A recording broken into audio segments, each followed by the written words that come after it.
So I guess I'll get started.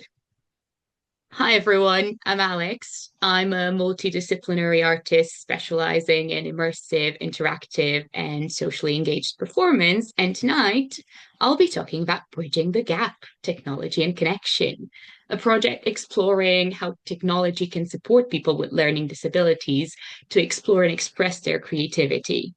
It's developed with Open Theatre and the University of Warwick. So, as we all know, we're surrounded by technology, obviously, this meeting as well. And there's a lot of interest in it, especially in the creative arts. But what I did notice is often, unfortunately, people with learning disabilities often get excluded from these conversations in these spaces. So, to me, the question becomes how can technology help people with learning disabilities connect and express themselves in new ways? And how can we start building it and approaching it differently? And bridging the gap is how I'm exploring this in practice. So, through a series of workshops, participants will explore creative technologies together.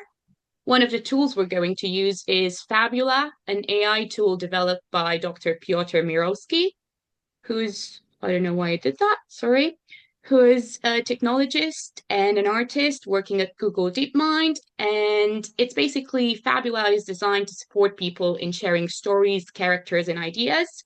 So rather than generating the stories for you, it works as a creative partner, offering suggestions that you can respond to, adapt, and build on. And it's great because it opens new ways of developing ideas, experimenting, and expressing your creativity, especially if you're a creative person, but you might find it difficult to organize your thoughts into traditional script writing structures. We're also going to be working with biofeedback technology. I don't know why my slide keeps doing that. It's kind of weird. Hoping you can see this now. Okay. So biofeedback technology. Participants wear sensors that capture their heartbeats in real time, and that data is then translated into sounds and visuals. So we can actually see and hear the connections happening live.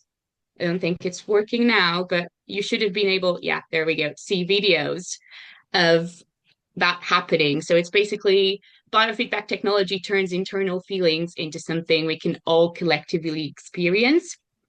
And images and videos you see are from my show called Electric Connections, which I've developed with the National Youth Theatre and Theatre Deli. And it's basically an immersive experience exploring how heartbeats sync and drift apart as strangers meet and connect live on stage. We're also going to be working with Playtronica, which is a tool that turns touch into sound.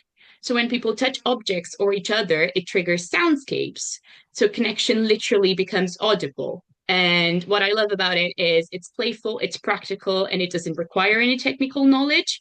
It just opens up a very direct way of collaborating and communicating. And images and videos you see are from Touch to Care, an immersive touch-based environment that I created where participants explore different forms of touch to generate sound. We're also going to be working with light, space, and sensory elements like smell and taste, but for the purposes of 5 minutes, I didn't include any of that, sorry. And the project culminates in a co-created immersive installation, a space shaped by the ideas, experiences, and interactions of the participants. A space that opens up new ways of expressing and connecting, where audiences don't just watch, but they experience the work, and where technology becomes a way of sharing connections. For me, this is about shifting who gets to create, who gets to be visible, and how we understand connection and creativity through technology. And just before I finish, I want to say thank you to the people who made this project possible. Richard Hayhow, the director of Open Theatre, Holly Bateman, my supervisor at Open Theatre, and Sol Hewish, my supervisor at the University of Warwick.